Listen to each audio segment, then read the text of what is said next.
Hadirin, kita akan kembali mendengarkan respon dan pidato komitmen anti korupsi dari paslon selanjutnya. Kita sambut Capres-Cawapres nomor urut 3, Bapak Ganjar Pranowo dan Bapak Mahfud MD. Kami undang ke atas panggung pasangan calon nomor urut 3.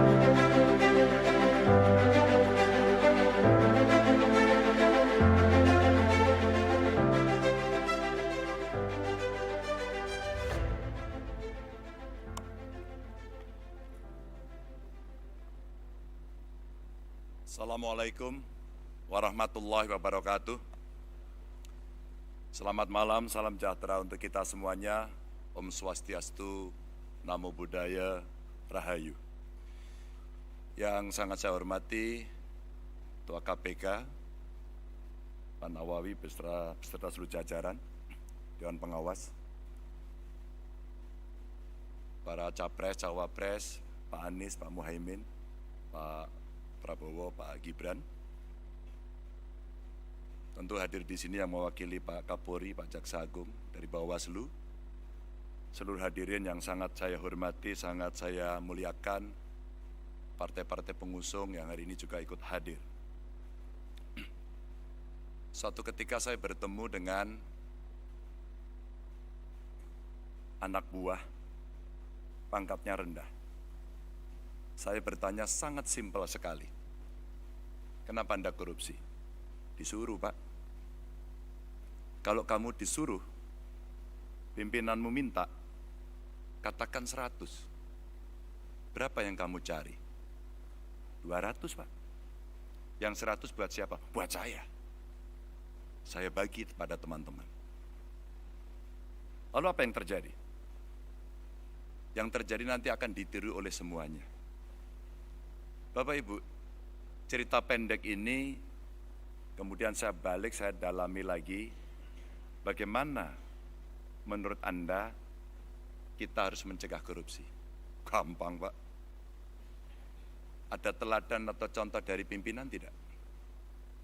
Pak, kalau tidak ada, jangan mimpi tinggi-tinggi, jangan ngomong muluk-muluk. Karena itulah sebenarnya praktek yang dihadapi dalam birokrasi. Bapak Ibu sekalian, kejadian itu kira-kira di tahun 2014. Dan di tahun 2013 KPK pernah datang dalam sebuah kontestasi pilkada di Jawa Tengah. Sebuah pertanyaan disampaikan pada calon-calon kira-kira seperti ini.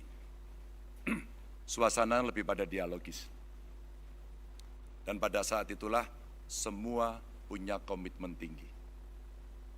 Maka sebenarnya kita tunggu adalah bagaimana praktek itu berjalan. Maka Bapak Ibu yang sangat saya hormati, saya senang hari ini saya bisa bersama Pak Mahfud. Saya punya beberapa slide yang bisa saya ceritakan. Pada saat saya bertemu dengan pengusaha, awalnya terjadi cerita atau rumors bahwa ya kalau Pak Ganjar dengan Pak Mahfud jangan-jangan ini dilibas semuanya ini. Lalu kami mengkonfirmasi kepada para pengusaha, benarkah kejadian itu? Benarkah perasaan itu yang Anda rasakan? Tidak, Pak. Kalau kami berusaha dan ada kepastian hukum, maka pada saat itulah sebenarnya kenyamanan kami akan terjaga. Kami hanya memberikan contoh saja, bahwa komitmen itu ditunjukkan dengan evidence base. Dengan sebuah bukti seperti apa yang tadi ditampilkan di depan. Yang berikutnya juga, bagaimana kemudian dari komitmen itu mesti kita wujudkan dalam gerak nyata. Kami sebut sebagai gaspol. Menggandakan anggaran, bagaimana caranya pertumbuhan ekonomi dihitung betul-betul, governance dilakukan, hukum ditegakkan. Pasti pendapatan akan mengalir dengan baik, karena potensi kita tinggi. Yang berikutnya adalah sikat KKN. Dan birokrasi dipoles dengan digitalisasi. Karena kalau regulasi sudah baik, sistem kelembagaannya sudah baik, maka aktor yang mesti kita pilih juga harus baik. Maka pada tingkat berikutnya Bapak Ibu, kami punya beberapa catatan yang bisa saya sampaikan kepada Bapak Ibu sekalian. Inilah beberapa cara mencegah menurut kami.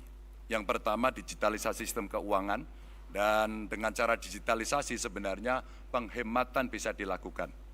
Transaksi tunai itu sulit untuk dilacak, maka mesti ada pembatasan.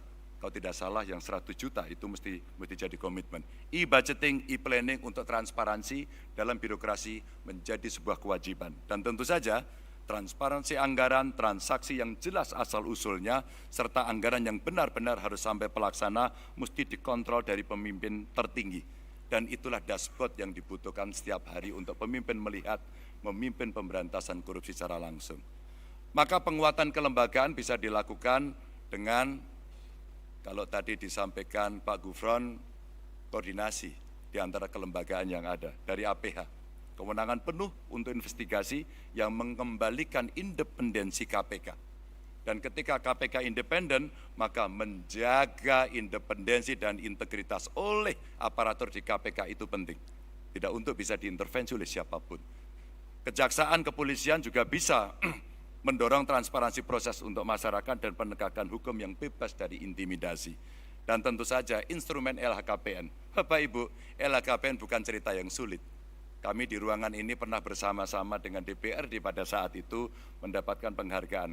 Karena ketika macet ternyata kuncinya gampang.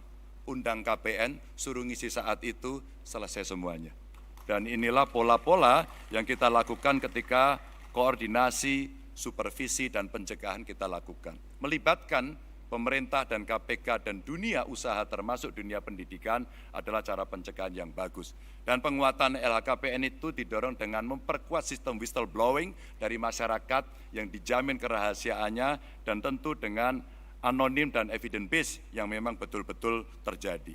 Bapak Ibu, regulasi yang punya efek jera ini betul-betul mesti didorong agar konflik kepentingan bisa kita jaga untuk tidak terjadi adanya konflik itu. Dan tentu saja menegakkan kode etik, lalu mengawasi kekayaan yang tidak sesuai dengan profil tadi di LHKPN, dan meminimalisasi rangkap jabatan. Dan lalu, kalau itu tidak jera, deterrent efeknya adalah memiskinkan koruptor. Saya kira Nusa Kambangan tempat terbaik untuk itu. Dan Bapak Ibu, wajib pengenaan tambahan pasal terkait dengan TPPU dan pengesahan RUU perampasan aset. Inilah respon yang bisa kita berikan dengan cara yang cukup gamblang. Bapak Ibu sekalian, sekali lagi, komitmen ini bisa berjalan kalau ada contoh. Maka sinergi antar lembaga menjadi penting. Kenapa TNI menjadi penting? Kita melihat yang illegal ekonomi, termasuk tadi tambang-tambang ilegal, apalagi yang di perbatasan, rasanya penegak hukum perlu dibantu. Karena situasi-situasi yang sulit, yang kadang-kadang mereka di-backup oleh kekuatan-kekuatan yang luar biasa, maka tindakan luar biasa juga harus bisa dilakukan, tanpa itu tidak akan berjalan. Peningkatan transparansi untuk penanganan kasus korupsi sehingga orang tahu sampai di mana, berjalan atau tidak, dan mempererat koordinasi antara penegak hukum yang tadi disampaikan, termasuk cross-check berkala anggaran dari seluruh lembaga yang mengelola anggaran, termasuk publikasi hasil audit lembaga. Ini untuk meningkatkan kepercayaan masyarakat. Apapun dalam pemerintahan, dalam kekuasaan, kepercayaan adalah nomor satu. Kalau tidak merosot, KPK sendiri mengakui itu. Inilah rebound yang mesti kita lakukan, karena penanganan korupsi bukan hanya tanggung jawab KPK, tapi tanggung jawab kita semua. Dan APH serta inspektorat inilah yang mesti meningkatkan surveillance kegiatan transaksi, sehingga PPATK juga menjadi kontributor yang penting, serta penekanan dan penalti anti korupsi untuk inspektorat. Bapak Ibu, cerita-cerita inilah yang kemudian bisa kita berikan untuk memberikan kepada masyarakat keyakinan apa yang mesti kita kerjakan agar kita bisa melakukan itu dengan baik. Dan itulah nilai yang mesti kita dorong. Kita taat pada Tuhan, kita patuh pada hukum, dan kita setia pada rakyat. Terima kasih. Wassalamualaikum warahmatullahi wabarakatuh. Jelajahi cara baru mendapatkan informasi. Download Metro TV Extend sekarang.